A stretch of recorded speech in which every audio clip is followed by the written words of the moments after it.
अस्सलाम वालेकुम my YouTube family, कैसे हैं आप सब। यकीन करती हूँ आप बिल्कुल ठीक होंगे। आज का व्लॉग जो है वो बहुत इन्फॉर्मेटिव होने जा रहा है। आप सब ने वीडियो को जो है वो एंड तक ज़रूर देखना है। आज जो है वो मैं आपसे सारी जो है वो अपनी 6 मंथ की प्रेगनेंसी जर्नी जो है वो शेयर करने जा रही हूँ, और आपके लिए ये बहुत इन्फॉर्मेशन आपको इससे मिलेगी। जो ख़वातीन प्रेग्नेंट हैं वो इस वीडियो को स्किप बिल्कुल भी ना करें, लाजमी देखें मेरी क्या रूटीन रहती है और क्या मेरी प्रेगनेंसी कैसी जा रही है, मैं कौन से काम करती हूँ, कौन से नहीं करती, और क्या मेडिसिन ले रही हूँ, ये सब जो है आपको मैं बताऊँगी।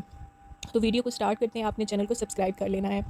मेरी रूटीन जो है वो 6 मंथ की अल्हम्दुलिल्लाह बहुत अच्छी गई, और हर चीज़ जो है वो जैसे कहते हैं ना कि कोई नौज़िया, वॉमिटिंग और इस तरह की चीज़ें जो हैं वो मेरे साथ, फटीज, ये चीज़ें मेरे साथ बिल्कुल नहीं हुई अल्हम्दुलिल्लाह।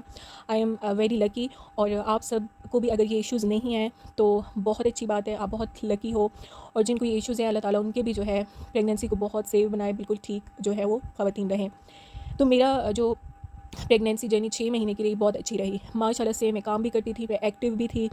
और मैं आपको ये कहूँगी कि प्रेगनेंसी जो है वो एक बीमारी नहीं है। आप प्रेगनेंसी को बिल्कुल भी जो है वो बीमारी के तौर पर बिल्कुल भी ना लिया करें। प्रेगनेंसी जो है वो एक अल्लाह ताला की ब्लेसिंग है, इसको खूब इंजॉय करें। अच्छे बुरे दिन जो है वो उसमें आते रहते हैं, लेकिन उनसे कैसे निपटना है ये आप जो है वो बेहतर जानते हैं। तो इसलिए जो है फ़र्स्ट ऑफ़ ऑल जो मैं आपको कहूँगी कि अब 7 मंथ जो है वो मेरा स्टार्ट होने वाला है, लेकिन जो 6 मंथ की मेरी जर्नी थी मैंने सारे काम जो है वो किए। लेकिन उसमें मैं आपको कुछ एहतियाती काम बताती हूँ, जो कुछ ऐसे काम हैं जो आपने नहीं करना। एक तो आपने झुकना नहीं है, आपने झुक कर जो है वो कोई भी काम किचन में या कोई भी अपने सफाई का काम हो गया, ये आपने नहीं करना फ़र्स्ट ऑफ़ ऑल, क्योंकि झुकने से जो है वो बहुत ज़्यादा प्रॉब्लम्स होती हैं। और एक जो दूसरे नंबर पे जो है वो आपने वेट नहीं उठाना। वेट से भी जो है वो बहुत ज़्यादा जो है वो प्रेगनेंसी में थोड़ी-सी ख़तरनाक हो सकती है। इसलिए ये 2 चीज़ें जो है वो मैंने बिल्कुल नहीं की थी। और अब क्योंकि 7 मंथ मेरा 6 और 7 मंथ जब स्टार्ट हो तो आपने इतना ज़्यादा खड़े होकर भी काम नहीं करना पड़ता। आप उतना काम करें जितना आप मतलब कि आपकी बॉडी कह रही है कि इतना काम मैं कर सकती हूँ। अगर आपको जैसी थकन फ़ील हो, आपने फ़ौरन उस काम को ख़त्म कर देना है, मतलब कि उस काम को नहीं करना। ज़्यादा खड़ा होना आपके लिए इतना ज़्यादा अच्छा नहीं है। और मैं आपको एक और चीज़ कहूँगी कि ज़्यादा जो है वो आप, ये चीज़ मैं आपको इसलिए बता रही हूँ कि जब हमारा जो है वो थर्ड ट्राइमेस्टर स्टार्ट होता है और हमारा उस टाइम जो है वो ब्लड का लेवल जो है प्रोटीन और कैल्शियम जो है वो हमारे जिस्म में कम होना शुरू हो जाती है। तो आपने जो है इस वजह से जो है ये चीज़ें आपने देखनी है। काम उतने ही करें, ये ना करें कि आप बहुत फास्ट ली हैं। अगर कोई आपको मतलब कि दादियाँ, नानियाँ और ज़्यादा बुजुर्ग ये कह देते हैं कि नहीं हम तो बड़ा काम करती थी और हमने तो वज़न उठाए होते थे, तो उनकी बातों को बिल्कुल भी ना माने। अब और जो है अब और खुराकें आ गई हैं, अब और जो है वो बॉडीज़ हमारी और तरीके से काम करती हैं। तो इसलिए जो है उस टाइम देसी खुराकें होती थी, हर चीज़ ऑर्गेनिक होती थी, नहीं पता चलता था उस टाइम जो है वो प्रेगनेंसी और ये चीज़ें मतलब कि हो ही जाती थी, तो उस टाइम पता नहीं चलता। तो इन दादियों, मासियों, इन चीज़ों, इनकी कोई बातें आपने नहीं माननी। आप उतना काम करें जितना आप कर सकती हैं, अगर नहीं कर सकती तो आप ना करें। अपने आप को और अपने बच्चे का ज़रूर ख्याल रखें इस चीज़ में। तो इस चीज़ में जब ये मंथ स्टार्ट होता है 7, तो ज़्यादा कैल्शियम लें, आयरन लें। और आयरन डॉक्टर जो है वो ज़्यादा रिकमेंड करती हैं। और आप ज़्यादा चीज़ें ऐसी लें, ऐसी फ्रूट्स खाएँ। अब मैं जो फ्रूट्स खा रही हूँ, मैं वेजिटेबल में जो है वो चुकंदर बहुत ज़्यादा बेस्ट है। एक आपके खून के लेवल को भी बढ़ाएगा। आप उस पे थोड़ा-सा हल्का-सा नमक लगा लें और उसको सलाद के तौर पर खाएँ, वो आपके लिए बहुत ज़्यादा इफ़ेक्टिव है। अखरोट जो है वो आप 2 या 3 ले लें, वो भी जो है वो बच्चे के दिमाग के लिए उसकी डेवलपमेंट के लिए बहुत अच्छा होता है। तो मैं 2-3 जो है वो अखरोट ले लेती हूँ। कभी जो है वो मेवे मुझे अच्छे लगते हैं, मैं मेवे ले लेती हूँ। ये आप पर है, आप नट्स में जो चीज़ पसंद करती हैं। हर चीज़ की जो मैं कहती हूँ एक्सीड्स ना करें। हर चीज़ को जो है वो थोड़ी-सी, मतलब कि मुट्ठी उसमें लें।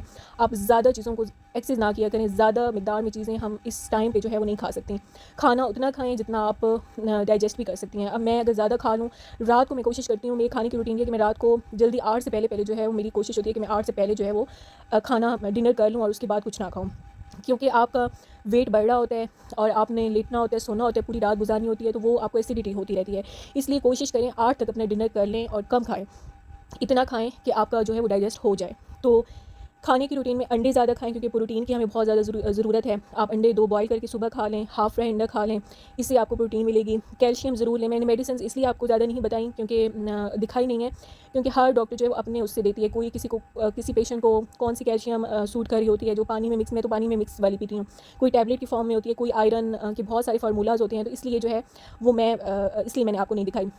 और सेकंड बात ये है कि आप जो है वो अपना 5 मंथ में एनोमली स्कैन भी ज़रूर करवाएँ, ताकि आपको आपके बच्चे की तमाम जो है वो बॉडी का पता चले, वो सही सलामत है। और ये एनोमली स्कैन जो है वो बहुत ज़रूरी है। आपका बच्चे का पता चल जाता है कि आपका बच्चे जो है बिल्कुल सही उसमें जा रहा है, उसका हर पार्ट्स ऑफ बॉडी बिल्कुल ठीक है, उसे कोई मसला नहीं है। तो ये ज़रूर करवाएँ। हर माँ जो सुन रही है, एनोमली स्कैन मैं ऊपर लिख भी दूँगी, और डिस्क्रिप्शन में भी अगर मैं लिख दूँगी, जिनको इस चीज़ का नॉलेज नहीं है तो वो 5 मंथ में लाजमी एनोमली स्कैन भी करवाएं, और अपना जो है वो 6 मंथ, जैसे आपका 7 मंथ मेरा लगने वाला है तो एक सीबीसी टेस्ट भी करवाएं, क्योंकि इस टाइम हम जब 8वें महीने में करवाते हैं ना, तो उस टाइम बिल्कुल हम करीब में होते हैं, तो डॉक्टर्स कुछ रिकमेंड नहीं करती, कुछ बिल्कुल लास्ट में ही करवा लेती हैं, तो उस टाइम हमें ब्लड का जो है वो मसला बन जाता है कि हम ब्लड कहाँ से अरेंज करें। अब मेरी डॉक्टर जो है वो बहुत माशाल्लाह से अच्छी थी, उन्होंने जो है मुझे इसी मंथ जो है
अपना ब्लड टेस्ट करवाएं। ब्लड टेस्ट करवाया तो अब अंदाज़ा हो गया माशाल्लाह से, अभी अच्छा है, मतलब कि नॉर्मल है मेरा ब्लड। लेकिन उन्होंने फिर मुझे अपना डाइट प्लान दिया कि आप ये चीज़ें खाएं ताकि आपका खून जो है वो ठीक रहे, आपका प्रोटीन लेवल ठीक रहे, आपकी कैल्शियम को आपकी कमी ना हो, तो ये आप लाजमी करवाएं। आई होप आज की जो है वो आपको सारी इन्फॉर्मेटिव वीडियो बहुत अच्छी लगी होगी। ज़रूर जो है वो प्रेगनेंट ख़वातीन इसको देखें और समझें, और मैं आगे भी जो है वो, आप अगर कुछ चाहती हैं कि मैं आपको बताऊं तो मैं लाजमी आपसे शेयर करूंगी। आगे भी प्रेगनेंसी की जो फेजेज़ हैं वो मैं आपसे शेयर करती रहूँगी, क्योंकि हर माँ को जानने के लिए ज़रूरी है। एक्टिव रहें, प्रेगनेंसी को बीमारी ना समझें। मेरे चैनल को सब्सक्राइब कीजिएगा, लाइक कीजिएगा, कमेंट कीजिएगा। अल्लाह हाफ़िज़।